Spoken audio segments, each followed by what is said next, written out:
Anji show చూస్తున్న ప్రేక్షకులకి స్వాగతం సుస్వాగతం. అలాగే ఐపీఎల్ చూస్తున్న ప్రేక్షకులకు కూడా స్వాగతం సుస్వాగతం.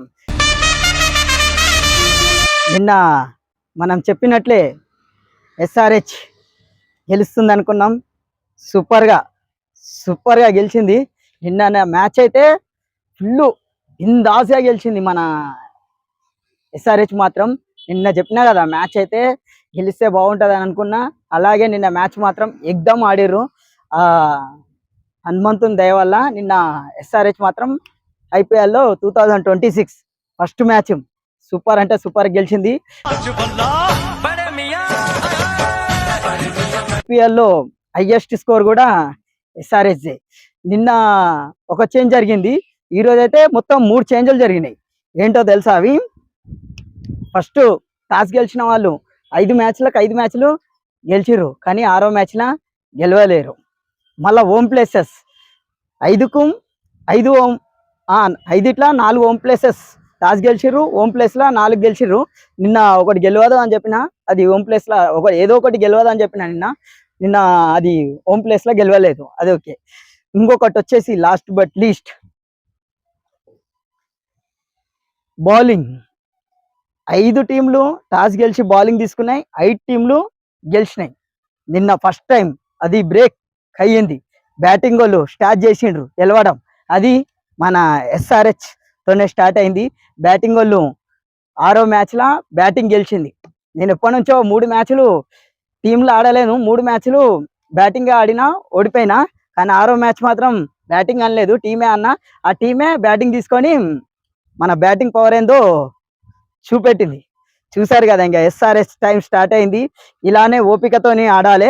ఓపికతోనంటే గుర్తొచ్చింది, నిన్న అంత ఫాస్ట్గా వెళ్ళి ఒకటేసారి వికెట్లు పడ్డాయి.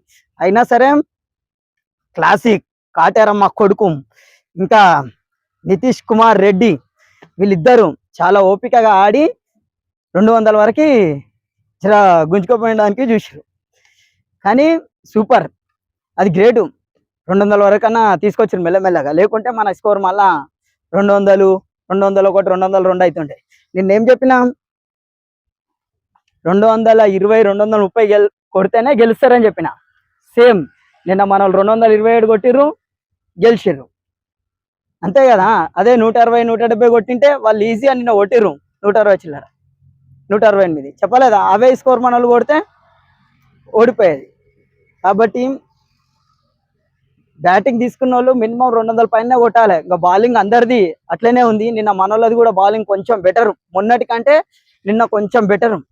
ఫస్ట్ ఓవర్లోనే 25 రన్లు ఇచ్చారు. ఇంకా స్టార్ట్ చేసిర్రు అవి కొట్టేస్తారు ఇంకా వాళ్ళు అనుకున్నారు ఫస్ట్ ఓవర్కి. సెకండ్ ఓవర్ కూడా అట్లనే ఆడిర్రు, థర్డ్ ఓవర్ కూడా ఇంకా నడిపిస్తూనే ఉన్నారు బండి. ఇంకా వికెట్లు పడుతుంటే ఇంకా వాళ్ళకి ఓడిపోతాం అనేది డల్ అయిపోయారు ఇంకా వాళ్ళు. అందుకోసమే పటపట వికెట్లు పోయినాయి, ఓడిపోయారు. నిన్న మాత్రం మనం హనుమాన్ జయంతి ఉండే ఆరెంజ్ ఆర్మీ చుక్కలు చూపెట్టింది నిన్న మ్యాచ్ అయితే. చాలు, మనకు ఫస్ట్ మ్యాచ్ ఎస్ఆర్హెచ్ వాళ్ళు చుక్కలు చూపెట్టిర్రు, గ్రేట్. ఇప్పుడు మన నెక్స్ట్ మ్యాచ్ ఈరోజు మ్యాచ్ వచ్చేసి Chennai super Kings versus Punjab. ఈ రెండిట్లో ఏది గెలుస్తుందో చెప్పబోయే ముందు, పోయినసారి నేను బ్యాటింగ్ అని చెప్పేసి చెన్నై ఓడిపోయింది. చెన్నై అని చెప్పలేదు, బ్యాటింగ్ ఏది వస్తే అది అన్న.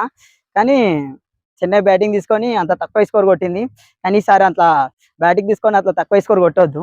చూద్దాం, చెన్నై మాత్రం చేంజ్ కావాలి బౌలింగ్లో కానీ బ్యాటింగ్లో కానీ. ఎట్లా ఆడుతుందో ఈరోజు చెన్నై వాళ్ళు చూద్దాము. కాకపోతే నేను మొన్న ఫోర్త్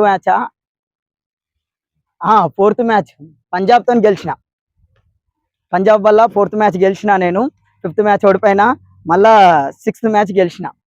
మళ్ళీ ఇప్పుడు నేను పంజాబే ఆడతా. ఈరోజు పంజాబ్ గెలుస్తా అనుకుంటున్నా. ఓకే ఫ్రెండ్స్, చూద్దాం మరి. నేనైతే పంజాబ్ గెలుస్తా అంటున్నా, మన కాయిన్ ఏమంటుందో ఒక్కసారి చూద్దాం. బాయ్ ఫ్రెండ్స్, చూస్తూనే ఉండండి అంజీ షోస్ యూట్యూబ్ ఛానల్.